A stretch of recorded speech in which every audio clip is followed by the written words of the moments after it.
Você que tem caminhado com a gente, né, no estudo da palavra, nas devocionais, lembra que lá o início do Evangelho de Lucas diz quem escreveu o Evangelho, para quem escreveu, né? Então, ali fica claro que Lucas estava escrevendo, o doutor Lucas, para Teófilo, né, uma pessoa que tinha um alto cargo, né? Uns dizem ser romanos, outros dizem ser gregos, enfim, né? Mas enfim, e aqui, por que eu estou chamando essa atenção? Porque agora, Atos, capítulo 1, observe bem O início, como né? ele inicia, Como ele inicia, né, a sua escrita, ou no caso a sua redação, ok?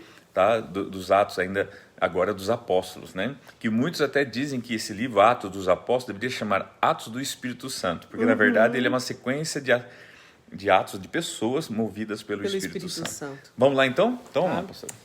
Capítulo 1 de Atos diz assim: Em meu livro anterior, Teófilo, escrevi a respeito de tudo o que Jesus começou a fazer e a ensinar. Prestaram atenção?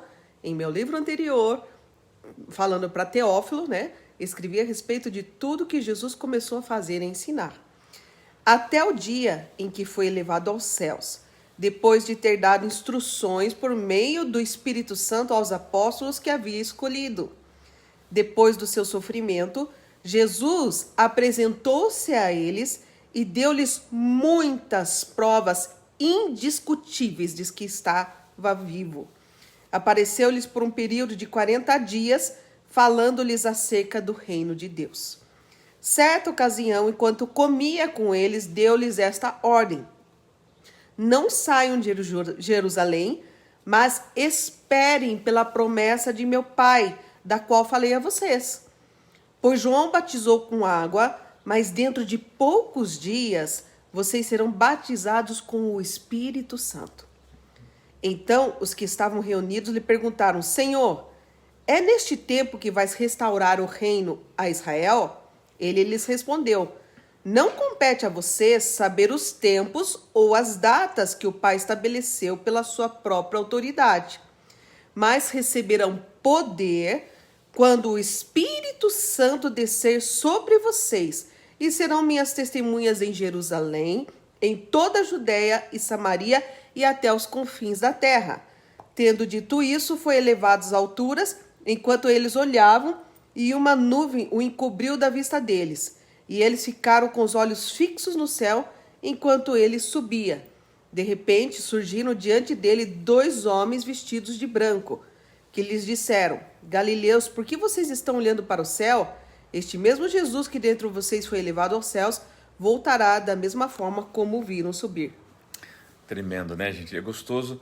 Eu acredito que foi assim muito providencial da parte do Senhor nós darmos sequência, né? Agora nesse livro de Atos dos Apóstolos. Lembra que eu falava para você que eu achava que, né? Mas a gente estava orando ainda.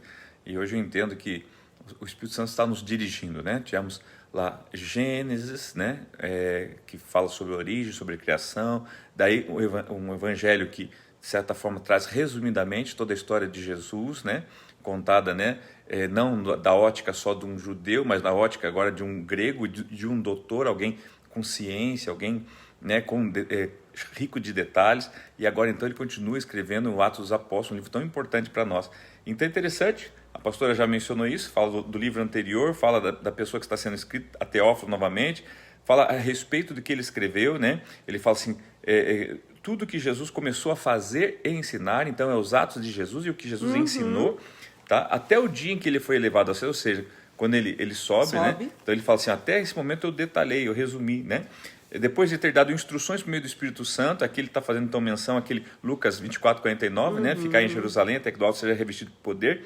Cita no versos 3, tá? Que depois do sofrimento, né? Depois do seu sofrimento, Jesus apresentou, então mostrando que Jesus sofreu, sim, como todo ser humano, como eu sofro, como você sofre, Jesus também sofreu, e ninguém está isento de sofrer. Isso temos que ficar muito claro para sairmos daquela mentira de que crente não sofre. Isso é mentira, gente. Tá? Versos 3, todo né? ser humano Depois sofre. do seu sofrimento. O sofrimento faz parte, né? Faz parte do crescimento. Tem coisas que você não sente, né? Uma criança sofre para crescer, né? Ela não sente dor, mas ela sofre. O seu organismo, o seu músculo, você vai na academia, né? Faz lá a ginástica, ele vai Quando sofrer. sai do ventre, né? Sai já do ventre, sai já chorando. sai chocado, meu Deus. Né? É verdade. Então, assim, é importantíssimo você estar ciente disso, tá? Ele fala sobre provas indiscutíveis, né, de que ele estava vivo. Eu creio que, assim, todo o tempo em torno de Jesus, pastor, foi importante. Pra não ficar dúvida, né? Mas esses 40 dias, Foi eu muito acredito importante. que foi um intensivo Foi tão intensivo. grande. Porque você vê que fala assim, que período de 40 dias, falando-lhes acerca do reino. Eu acho que aqueles 40 dias, Meu assim, Deus do céu. intensivo. Jesus falou assim, gente, o negócio é o seguinte, agora já foi, já morri, já ressuscitei, tô aqui, vou ficar Vocês 40 entenderam? dias, vamos aproveitar. E eu sinceramente, ia falar, Jesus, não precisa nem dormir, vai falando aí. Eu vou anotando, né? Então, daí fala Tenho assim, ó, certeza que eles aproveitaram ao máximo enquanto esses comiam 40 com dias. eles, a gente vê que Jesus continuava mesmo ressurreto comendo. Exatamente. Então aqui entendemos, para você que tem medo de um corpo ressurreto aí, Jesus teve um corpo e comia, gente. Então fica tranquilo, tá? Tem gente que fica com medo, isso é que eu vou poder comer, né? Tem gente que fala, pastor, lá no céu vai ter McDonald's. Não sei se vai ter McDonald's aqui, mas se Jesus comeu com corpo glorificado, você também pode, né? Não sei o que você vai comer, mas você pode. Tá? Enquanto comia, ele deu ordem, né? Não sai de Jerusalém, que é aquele que eu falei de Lucas 24, Mas 49. esperem pela promessa. Pela promessa. Verso 5, né, fala sobre que João batizou com água, mas que viria um batismo ainda superior, né, do Espírito Santo. O verso 6, que eu pontuei aqui, assim, fala assim, então os que estavam reunidos lhe perguntaram, Senhor, é neste tempo que vai restaurar o reino de Israel? Observe que isso assim, que uma preocupação por parte do povo, né, de quando vai acontecer as coisas. Sabe assim, até porque assim, eu preciso saber quando, porque daí eu estou preparado. É exatamente isso. Não, porque daí eu me preparo. Quando que o senhor vai vir? Porque daí a gente se prepara, deixa lá, né? E pela resposta, a gente observa que Deus quer que a gente esteja preparado e não saiba quando. Exatamente. Ou seja, Ele quer que porque você é para estar preparado o tempo todo. Que, na verdade, isso é um fazer parte sempre. da minha vida. O cristão tem que estar preparado o tempo todo. É a pessoa que fala assim, ó, se eu soubesse que eu ia sofrer um acidente de carro, eu teria colocado o cinto de segurança. Tá? Mas assim, por que você tem que saber se você vai sofrer um acidente de carro para colocar o cinto de segurança? Não, você é diligente, você põe o cinto de segurança. Tá? Você vai arrumar a sua casa só quando vem visita? Não, tua casa tem que estar pronta o tempo todo, porque é para você. Então ela tem que estar preparada sempre, independente se vem alguém ou não vem, tem que estar preparada. Exatamente. Para receber, né? Você nunca sabe quando vai receber uma visita ilustre, só que a visita ilustre mora na sua casa sempre, que é Jesus. Tá entendendo? Mais ou menos isso. Então por isso que no verso 7 ele fala, gente, não compete, né, saber os tempos ou datas que o Pai estabeleceu pela sua própria autoridade. Quer dizer, esse é o foco errado. Se você busca saber datas, é o foco errado. Esteja pronto, a tempo e fora de tempo, e isso basta, tá? Daí ele fala, no versos 8, que vai receber o Espírito Santo, o poder do Espírito Santo, que vai vir sobre vocês. Serão o quê? Minhas testemunhas. Entenda uma coisa, irmãos, poder do Espírito Santo, pastor, é para nós sermos testemunhas dele. Não é, queridos, só para fazer milagres, só para curar pessoas. Não, testemunhar, irmãos, para ser testemunha, para dizer, olha assim... É através do Espírito Santo que você faz isso. Com o Espírito Santo, eu digo para você, você pode contar uma história triste que lhe aconteceu, do seu sofrimento, e a pessoa vai ser tocada, porque é o Espírito Santo que convence. E você foi testemunha através do seu sofrimento, não só através do seu ganho, da sua... Sabe assim? Então é isso que as pessoas... Porque pode ver, as pessoas, muitos testemunhos na igreja, dá a impressão seguinte, que só é testemunho do Espírito Santo aquele que você comprou a casa nova, o carro novo, a viagem que você fez. Para lá, gente. E aquele sofrimento que você teve, né, durante tanto tempo, com teus filhos nas drogas, mas Deus te deu a vitória, porque você não desistiu dele, né? Ele não desistiu da vida dele, e agora ele é um homem de Deus, uma mulher de Deus, ele serve ao Senhor. Gente, é um sofrimento que é um testemunho que o Espírito Santo te manteve de pé, porque pessoas desistem sem o poder do Espírito Santo. Nós temos visto pessoas, mães, botando seu filho para fora de casa com 2 anos de idade. Né? Aquela outra moça que estava grávida, a amiga lá, matou ela e tirou a criança. Terrível, né? Gente, os negócios que é absurdo. Né? Então, assim, o Espírito Santo é para nos ajudar a sermos testemunhas de Jesus em tudo, tá? É importante você saber disso. E às vezes esse testemunho é até sem palavras. Muitas das vezes. Porque uma vez que o Espírito Santo está em você, a pessoa olha para você, você pode não falar nada, mas ela vê que tem algo diferente em você. É o Espírito Santo que habita em você. Sabe uma coisa que eu achei legal? Ontem, uma pessoa no Facebook postou uma foto da pastora Odá, que foi a nossa pastora. Eu compartilhei essa foto. E quanta gente vinha falando dela, né, que já é falecida, mas como ela deixou um testemunho forte. Daí teve uma pessoa lá que entrou, fez um comentário grande, né? Falando dela, mas falando de outro. Sabe assim, gente, e o que eu percebi? Que tem pessoas que pensam que o testemunho tem a ver com posição que ocupamos. Não, testemunho tem a ver com essência que somos. Exatamente. Não tem a ver com posição que ocupamos. Eu não posso honrar alguém por causa da posição que ela ocupa, ou que ele ocupa, e sim por quem ele é ou ela é. Então, entenda isso, né? Que você deve deixar um testemunho de quem você é, não do que você deixou, não do que você fez ou que está fazendo, nem da posição que você está. Eu lembro do pastor Alex. Gente, que bom você lembrar do Alex, né? E o quanto o Alex tentou te ajudar ou tentava se autoajudar e com isso ajudava os outros. Isso é o que mais importa, tá bom? Vamos lá então? Vamos lá, versículo 12 então, né? Isso. Então eles voltaram para Jerusalém, vindo do monte chamado das Oliveiras, que fica perto da cidade, cerca de 1 quilômetro. Quando chegaram, subiram ao aposento onde estavam hospedados. Achavam-se presentes Pedro, João, Tiago e André, Filipe, Tomé, Bartolomeu e Mateus, Tiago, filho de Alfeu, Simão, o Zelote, e Judas, filho de Tiago. Todos eles se reuniam sempre em oração com as mulheres, inclusive Maria, a mãe de Jesus, e com os irmãos dele.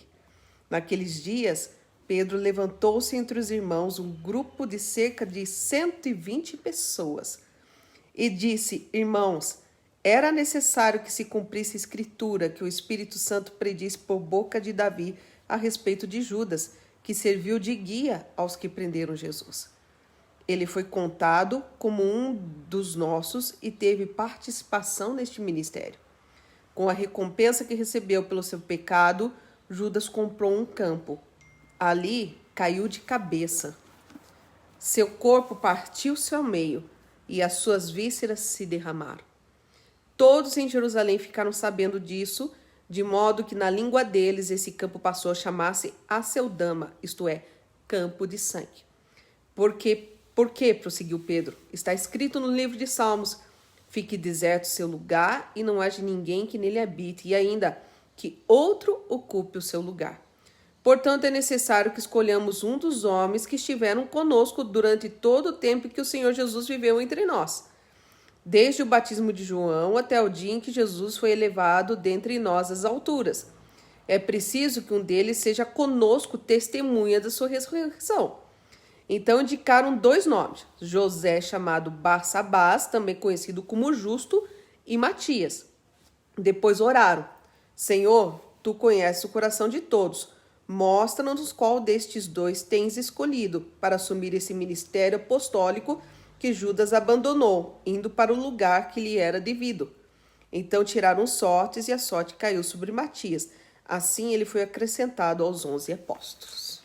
Então aqui, gente, né, essa parte fala sobre a escolha, né, de mais um apóstolo, né, para suprir o lugar de Judas, tá? Mas assim, um pouquinho antes, eu queria só ressaltar, né, que fala assim que eles voltam para Jerusalém, né?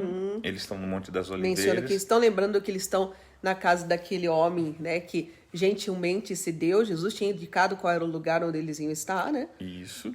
E daí, então, agora, o que acontece? A partir do versos 14, fala assim que eles se reuniam sempre em oração. em oração. Então, observe que a oração sempre em oração. É base. Isso, é base. como tomar o café da manhã, o almoço, gente, faz parte, né? E o que me chama a atenção aqui, que dizia aqui, a gente vê a importância do ministério da mulher. Porque com quem que eles estavam orando? Gente, não era com outros homens, era com as mulheres, inclusive a Maria e os irmãos de Jesus, que estavam bem crentes já. Provando também que Maria não teve só Jesus, né? Não. Teve outros irmãos. Outros filhos, né? Outros filhos.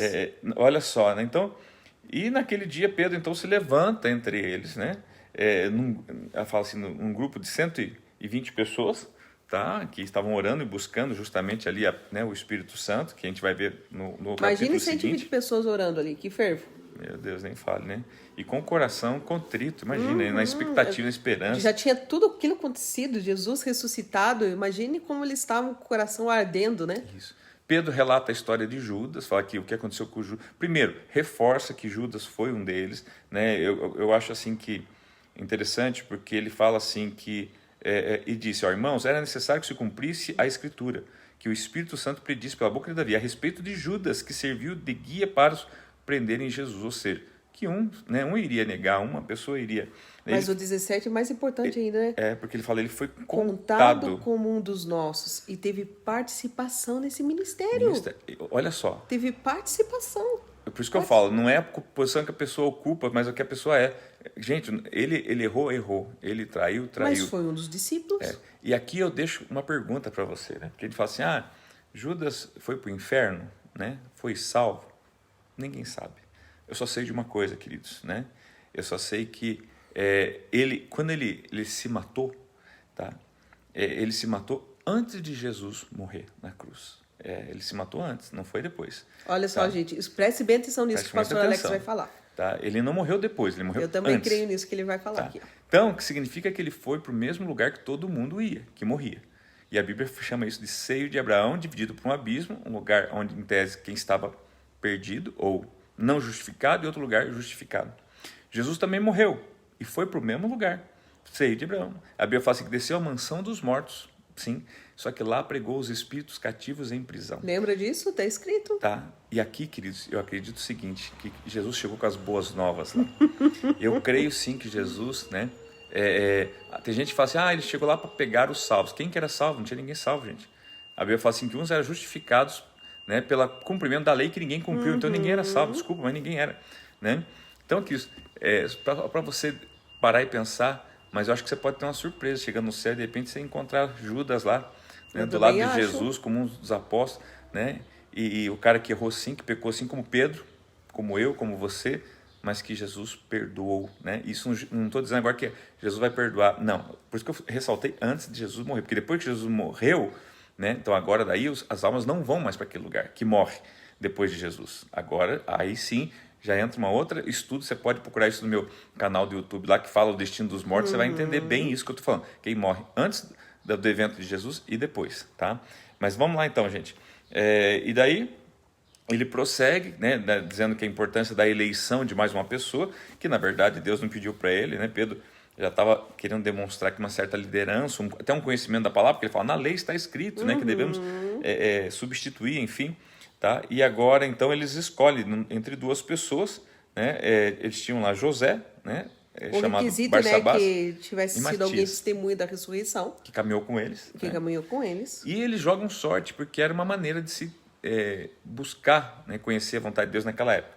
Tá? Pelo menos que eles tinham isso como, né, uma maneira. Tá? E caiu sobre Matias. Tá? Logo de cara a gente já pode antecipar. Né? Foi a escolha deles. Acho Matias que foi contado. a única vez que foi você nunca mais ouviu falar de Matias. Mencionado o nome dele, né? Com certeza não era a escolha de Deus, né?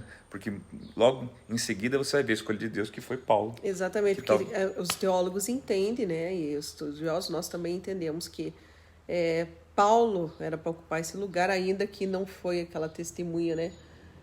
Mas ele foi muito mais contundente nesse papel do que os próprios discípulos, né? E é isso, né? Curtinho, né? Foi até hoje. Curtinho. Queridos, então é isso aí. Então com saiba que de Atos, né? talvez você não foi a escolha do homem, tá? Mas eu creio que você foi a escolha de Deus. Que você possa ficar com essa palavra ao final desse estudo nesta manhã, sabendo que se você está aí assistindo, que você foi a escolha de Deus e não dos homens. Que Deus abençoe sua vida. Fica o recadinho para nós, né?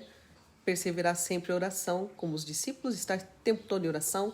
Você que é mulher, lembrando de estar esperando pela promessa, né? Do Espírito Santo, para quê? Para que você seja testemunha. Então, para que o Senhor use a sua boca, use não só a sua boca, mas as suas ações para testemunhar do poder dele através da sua vida, né? Que você impacte pessoas, vidas, suas famílias, né? Com o poder do Senhor Jesus, né? E lembrando que jamais julgar o outro, né? Porque Judas, né? O pastor Alex poderia fazer uma pregação só sobre Judas aqui, é tremendo. Pastor, menciona aquilo que você diz, assim, porque será que ninguém passou e viu Judas tentando se matar? Subindo ali, né? O pastor já pregou sobre isso. Será que ninguém falou assim, Judas, não faz Judas isso, não? Judas estava depressivo, porque na verdade ele se arrependeu profundamente, irmãos, do que ele fez. E ele se arrependeu a ponto dele mesmo se auto-julgar, se sentenciar à morte, porque não foi alguém que botou ele para morrer. Ele se deu noção da besteira que fez. E será que ninguém viu Ele, né? Uns falam que ele morreu enforcado, outros falam que ele se amarrou numa próprios corda e se discípulos, jogou, né? caiu no Cadê seco, Judas? abriu a barriga. Os próprios né? discípulos, né? Cadê Judas? Pra onde foi? Cadê Judas? Porque eles estavam sempre todos juntos. Gente, Eu falei ninguém- assim, não, Judas, não fica assim, vamos lá, bora lá. Será que Aconteceu isso. nenhum dos apóstolos falou assim, gente, Judas pisou na bola, beleza, mas Jesus Mas- já tinha mas dito que ia... é um vamos dos atrás 12. dele, ele é nosso irmão, ele deve estar mal pra caramba. Como Pedro ficou mal, gente. E Jesus foi depois, né, e conseguiu consolar ele. Mas é óbvio, é como o Pedro falou. É mais fácil malhar o Precisava Judas, se né? cumprir, precisava se cumprir as escrituras, né? Mas tá aí o ensino do amor, e eu creio que nesse amor Jesus foi lá, pregou os espíritos, prisões, e eu acredito que a gente vai conhecer Judas lá no céu, hein? Daí, nesse momento, Eu muitos acredito falam assim, nisso. nossa, será que o pastor está defendendo o Judas? Não, irmãos, eu estou defendendo a gente andar em amor. Porque, veja bem, se Judas foi para o céu ou para o inferno, não cabe a nós, cabe a Deus, que julga todas as coisas de forma perfeita. E ele terá, sem dúvida, o destino que Deus assim achar. Agora, a nossa parte era amar. Por isso que eu falei, a condenação sobre nós está em não julgar se ele foi salvo. E sim, por que ninguém foi ajudar o Judas, antes que o Judas se matasse? Por que às vezes a gente quer que o homem mau se mate, morra, em vez da gente ir lá e tentar salvar essa pessoa com uma palavra dizendo assim, por pior coisa que você tenha feito, ou seja, há uma esperança, Jesus é a esperança. Porque foi Judas, mas podia ter sido Pedro, podia ter sido André, podia ter sido Tiago, podia ter sido qualquer um, podia ter sido eu e você. E quantas vezes não somos nós? Quantas vezes nós não estamos traindo Jesus? Quantas vezes? Você trai Jesus o tempo todo. Ele não te condena por isso. Eu também traio. Né? Basta que nós nos arrependamos e nada de se enforcar. Eu vou dizer uma coisa. Hoje você vai se encontrar com pessoas que vão trair a fé, vão trair a Jesus. E quem sabe Jesus conta com você para dizer para essas pessoas, né? Ser como aquele pai do filho pródigo. Não importa o que você fez. Eu estou aqui aguardando para você com um anel para lembrar que você tem uma aliança com Deus. Tá? Com uma vestes novas, para você entender que o sangue de Jesus te vestiu de dignidade. Tá? E preparar uma festa porque você é noiva, né? À espera do noivo. Que Deus abençoe, Cristo. Amém. Amor, sauda lá o